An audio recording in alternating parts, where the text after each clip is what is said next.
Good morning, students. Welcome to e-learning program. Myself Kunal Sharma. I teach mathematics in Modern English School, Kuntinagar.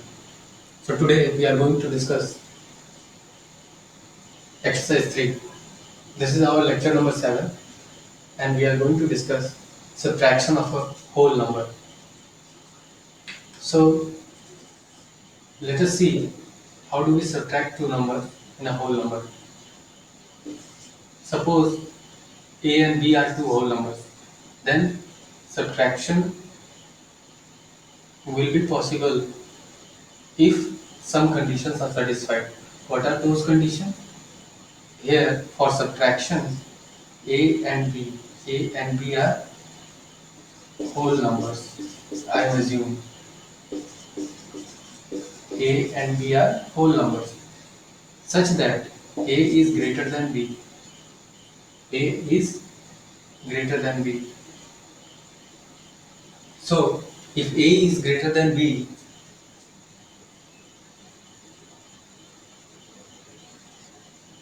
either A can be greater than B or A can be equal to B. Then only we can say that if this condition is satisfied, A and B are two whole numbers such that A can be either A can be greater than B or equal to B. Then subtraction is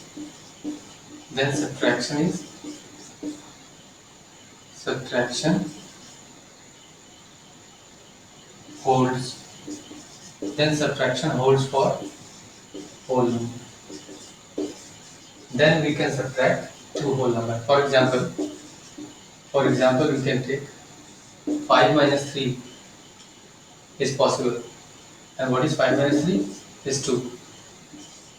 When we subtract two same whole number, suppose that if we subtract 5 from 5, then we will get 0. So in this case, subtraction is possible. From bigger whole number, we can subtract a smaller whole number. But here, keep in mind, 5 minus 3 is possible, but 3 minus 5 from a smaller whole number, we cannot subtract bigger whole number.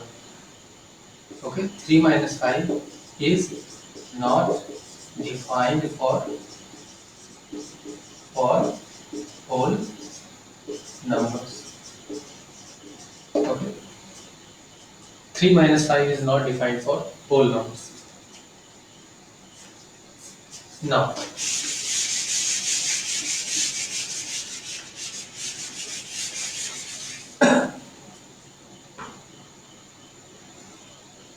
Now, here we will see some of the property. First property is that commutative property does not hold for closure property holds for as we have learned closure property in addition. Closure property holds true for addition as well as subtraction also. Likewise, if we subtract two whole number, okay, then we will get, what do we get? We will get a whole number. But commutative property does not hold for whole number. A minus B is not equal to B minus A. We can take example 5 minus 3. 5 minus 3 is 2. But what is 3 minus 5?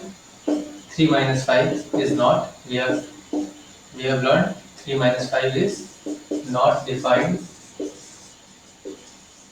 for whole numbers. Okay, 3 minus 5 is not defined for whole numbers. So this property, commutative property, is not true.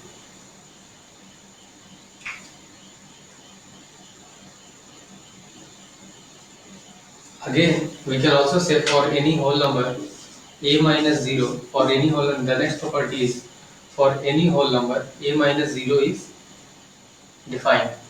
A minus 0 is equal to A is defined. For any whole number a minus 0 is defined, but 0 minus A is not defined. What is the meaning of not defined? Means not true. For example, 5 minus 0 is equal to 5. It is true. But 0 minus 5 is again is not defined. We cannot subtract any whole number from 0.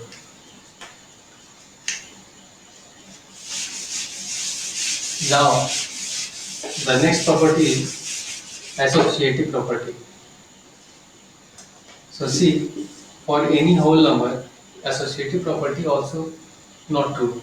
Let's see, a minus b minus c is not equal to a minus b minus c. Okay, associative property. This is called associative property, and associative property does not hold for subtraction of a whole number. For example, let us say uh, 9 minus 5 minus 2.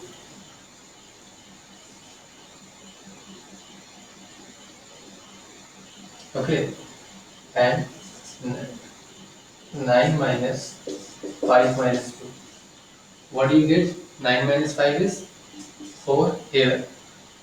9 minus 5 is 4. Solve the LHS. This 9 minus 5 is 4, 4 minus 2.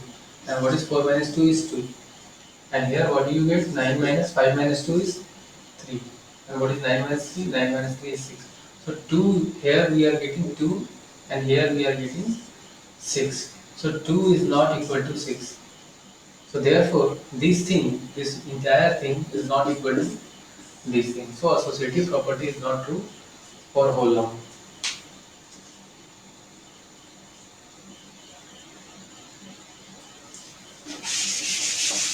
Now the next property is for any whole number, if for any whole number ABC, here ABC are whole number, okay, are a whole number.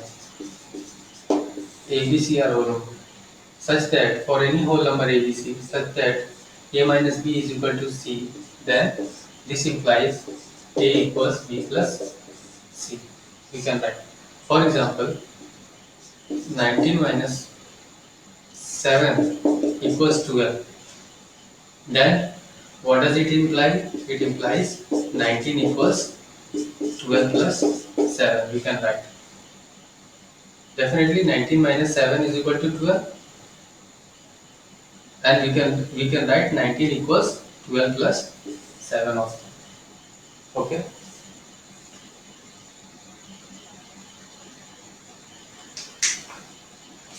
Now here are some patterns. See,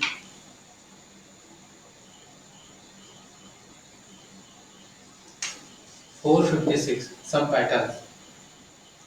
456 minus 99. How do we solve this? There is a way to solve it.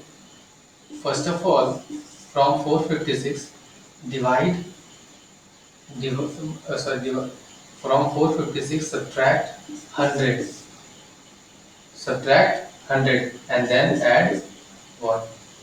What do you get? From 456, what do you, if you subtract this, you will get 356. And what is 356 plus 1? 357. In the same way, if we suppose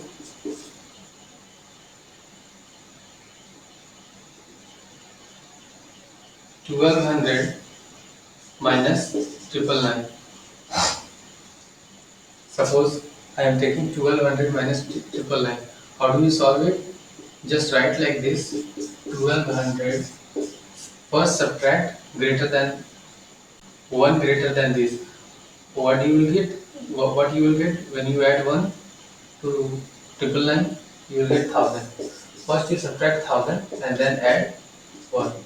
So 1200 minus 1000 is 200.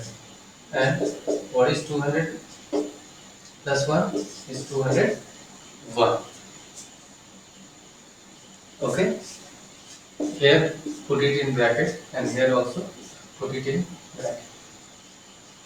Okay. In this way you will solve, we observe this type of pattern.